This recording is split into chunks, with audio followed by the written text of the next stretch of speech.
Hi everyone, it's Lauren. I hope you're all doing really well. Today I'm going to be taking a stab at the Booktube OLDIE Tag, which was created by Monica Kim. I'm going to leave her original video in the description box below, but I thought this was a great tag because I loved doing the Booktube newbie tag when I first joined, and it's been a long time. So, you know, I've been waiting for a tag like this to come along for old stalwarts like myself. I'm not going to tag anyone else specifically to do this video after me, but I will leave all of the questions in the description box as well if you would like to have a go. So if you have a channel and you do this tag, then let me know. And if you don't, you actually probably can answer some of these questions if you've just been involved in the Booktube community. So if you don't have a channel and you'd like to answer some of these questions yourself as well, then leave a comment. Question 1 is, how long have you been part of the Booktube community? And I got involved in the Booktube community I watched some videos, I think in like 2014, end of 2014, and basically spent a year like watching different things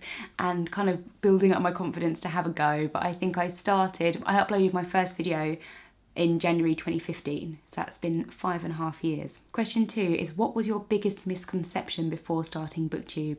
And for me, it was that everybody just read and talked about YA fiction. YA wasn't something that I was even on my radar before I started Booktube, and I think mostly because I'm older than a lot of the big kind of American booktubers, the people who have been doing it for a long while. A lot of them are younger than me, and I didn't even know YA was a thing. It's not what I was reading. And then once I found a community of people talking about books, I was so excited.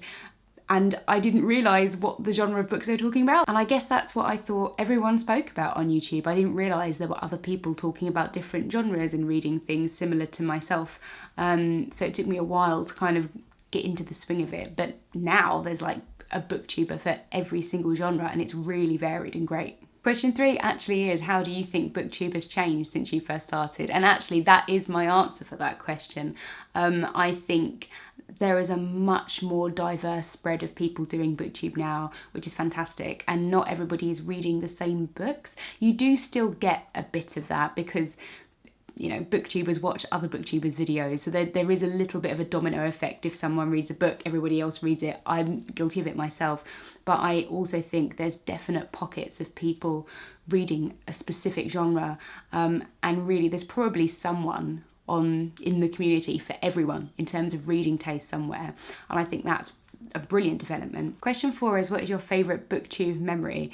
And I think the memory I have that's specific to Booktube, which was quite formative, was in 2015 when a bunch of us were asked to do vlogging for the Booker Prize, and me and Jen and Lena went on a trip to stay with Jean, who was living in Edinburgh at the time, and we had just like a little weekend away, and it was very intense. Not all of us knew each other that well, or I didn't know everyone that well at that point, and it was very exciting. I think it was the first time any of us had really got involved with a literary prize to that extent. We were all a bit hysterical, a little bit giggly. We were trying to film loads of videos while we were there, and Skype in Ariel, who was also doing it at the same time, so we could do videos together. And I think the quality of our videos was incredibly low. We didn't achieve as much as we hoped we would, but we also had a meetup in the Edinburgh bookshop, and met some people there, which was really, really fun. It was just a very intense weekend, and I think I felt like I did when I was a teenager. Like, it was quite a lot of new experiences and a lot of excitement all at once. And yeah, I remember I vlogged the weekend, and I think I showed it to my mum afterwards, and she just said, "Lauren, that's just 10 minutes of 5 girls giggling." And I was like, oh yeah, sorry, probably no one wants to watch it, but I had a nice time. Question 5 is, what are some books that you were introduced to because of Booktube? And honestly, in terms of new releases, I would say basically everything. Booktube is where I get my news from. I am not somebody who pays attention to when books are coming out, what author's releasing what. I'm just really bad at that. And so this is where I come to. I get recommendations from people, I watch people's videos. This is how I learn about new authors and new releases. I think a particular author whom I probably wouldn't have read if it hadn't been for Booktube is Sarah Moss. and I've read loads of her books now, and I think that's a bit of a niche. It's probably a bit of a niche author, and like within my group of friends, I think a lot of us have read her, but that is definitely someone I wouldn't have heard of, I don't think, if it hadn't been for Booktube. But honestly, anything contemporary coming out now, basically, it's Booktube is how I hear about it. Question 6 is, what is something that frustrates you about Booktube? And I don't know if this is like Booktube specific or just general social media talking about books. I think I find it quite difficult when people take things very, very personally. If you say you don't like a book which somebody else loved, people feel like you're attacking them. And I find this a lot. Like if I talk about really disliking a book, like people, I don't know, get very upset about that, which I find very interesting. I don't think people get that defensive about other forms of media, and I think maybe it's because reading is such an internal thing and it's such a personal thing. And yeah, I find that quite interesting and frustrating, because I feel like it's difficult to have a proper conversation of like, oh, I liked this, I didn't like that. You know, that's fine. People can disagree. It doesn't mean you're wrong. If I don't like a book and you liked it, neither of us are correct. It's just our opinion.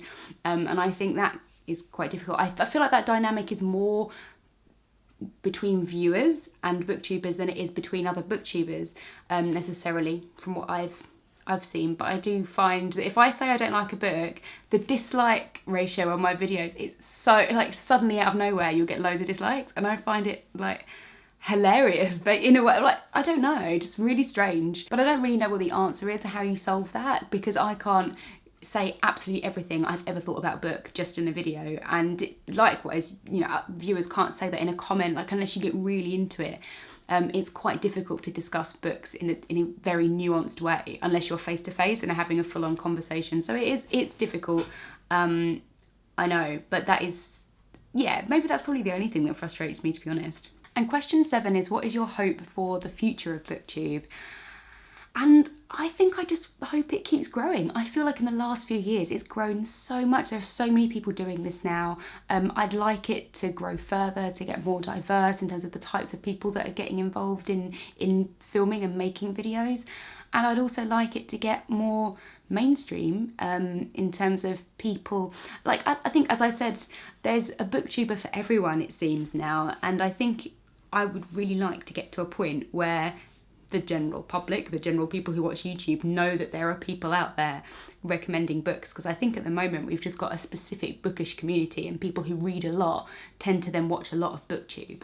And I think it would be great if more people just subscribed to 1 or 2 booktubers which were to their taste, and as a range of other things that they're subscribed to on YouTube. To be fair, I suppose people could be doing that already. I don't really know the full subscribing/viewing habits of everybody who watches Booktube, but just the interactions I have with people, it seems to be that they are very embedded in the Booktube community, and, you know, subscribe to quite a few people and get different opinions.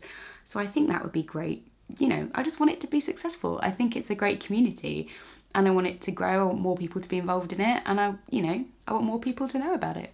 So as I said, do let me know if you're going to attempt these questions yourself, either in the comments below or in your own video. If you're new, do consider subscribing. You can watch my most recent video here. And I also did another tag video, the over 30 book tag, a couple of weeks ago, if you like watching tags. So I will have a chat with you all in the comments, and see you next time. Bye.